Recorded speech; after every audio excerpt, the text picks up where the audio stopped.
Youth of May episode 6 dimulai dengan Hitae dan Myung-hee yang melarikan diri bersama. Hye-gun yang mampir ke sana, tak sengaja melihat Hitae dan Myung-hee bersama.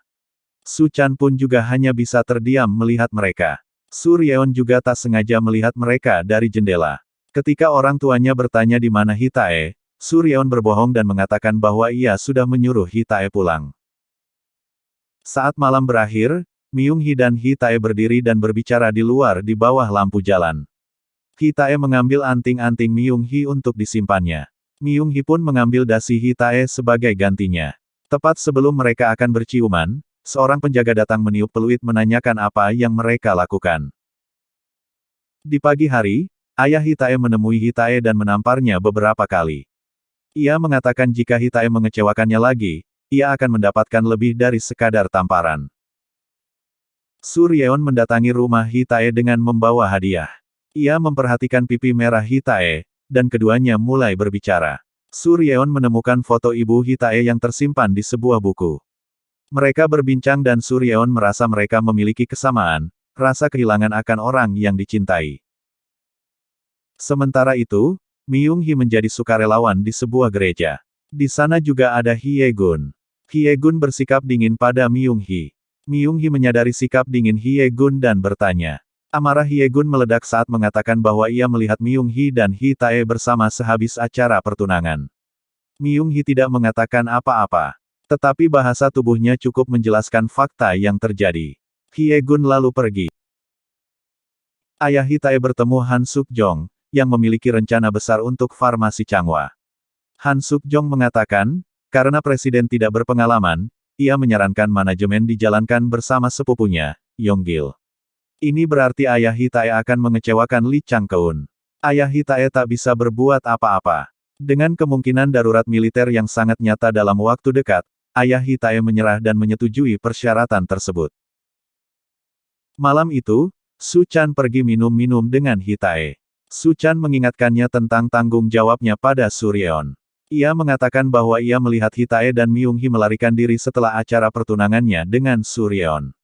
Hitae bertanya apakah Su-chan benar-benar khawatir pada Suryeon, atau karena ia menyukai Myung-hee. Hitae tahu bahwa Su-chan menyukai Myung-hee. Dalam keadaan mabuk, Hitae pergi ke tempat Myung-hee untuk mengajar jinah. Belum sempat pelajaran dimulai, Hitae pingsan. Ketika terbangun, Hitae mendapati dirinya dengan sejumlah hidangan di atas meja. Mereka pun sarapan bersama. Myung-hee menjemput adiknya di kamp pelatihan bersama Hitae. Jung Tae juga ikut bersama mereka. Mereka pun makan siang bersama. Saat tengah makan, Jung Tae tiba-tiba bertanya apa hubungan Hitae dan Myung-hee. Kompak mereka batuk, dan dengan ragu-ragu menyebutkan bahwa mereka hanya berteman. Mereka lalu menghabiskan waktu bersama menuju ke taman hiburan. Mereka pulang menggunakan bus. Saat anak-anak tertidur, Myung-hee meminta Hitae untuk menghabiskan lebih banyak waktu dengan Jung Tae. Myung-hee dapat merasakan bahwa Jung Tae sepertinya ingin dekat dengan Hitae. Myung-hee lalu berkata bahwa ada beberapa hal yang sulit untuk disembunyikan, dan sikap Jung Tae sangat jelas. Dalam perjalanan pulang, Jung Tae mengatakan pada Hitae tentang ibu mereka, dan bagaimana ibunya disebut sebagai seorang simpanan. Hitae mengatakan bahwa Jung Tae adalah putra yang sah karena dilahirkan dalam pernikahan. Ia lalu menepuk bahu Jung Tae dan mengatakan kepadanya bahwa Jung Tae tidak perlu cemas. Ketika Myung-hee pulang, dia menemukan Su-chan sedang menunggunya. Su-chan langsung bertanya apa yang terjadi dengan Hitae dan Myung-hee.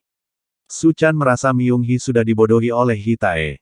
Myung-hee mengatakan ia tidak dibodohi oleh Hitae. Myung-hee menjelaskan bahwa ia yang memilih bersama Hitae. Di pagi hari, Suryeon datang dan menanyakan Myung-hee tentang apa yang dilakukannya dengan Hitae.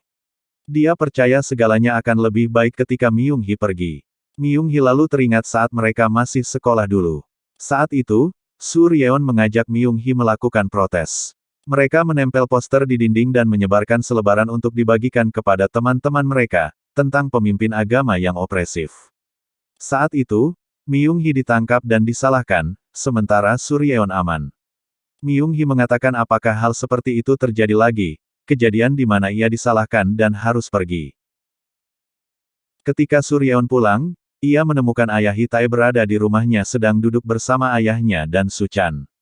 Mereka bertanya apakah Suryeon tahu jika Hitae mengencani wanita lain. Suryeon berpura-pura bodoh dan mengatakan ia tidak tahu. Itu cukup bagi orang tua mereka untuk memutuskan akan melanjutkan pertunangan tersebut. Ayah Hitae berjanji untuk memberi pelajaran pada putranya. Hitae dan Myung-hee jalan berdua. Sambil tersenyum, Myung-hee pergi setelah memberitahu Hitae bahwa dia akan menemuinya besok. Saat berpisah, Myung-hee tiba-tiba disekap orang tak dikenal, dan dimasukkan ke dalam mobil.